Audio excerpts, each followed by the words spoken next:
My name is Ropa Fazi. I'm going back to Zimbabwe so I can enjoy a lot of happiness with my family. And here in Botswana, there is a lot of challenges.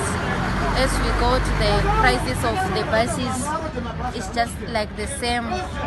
We are experiencing the same things.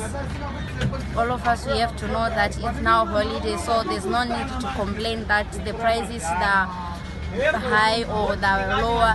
We have to know that it's a holiday, so we have to just accept that it's how it is. But right now we are going to Zimbabwe. Some of other people that are remaining, but they will come also. It doesn't mean they will remain here forever, but they will come there.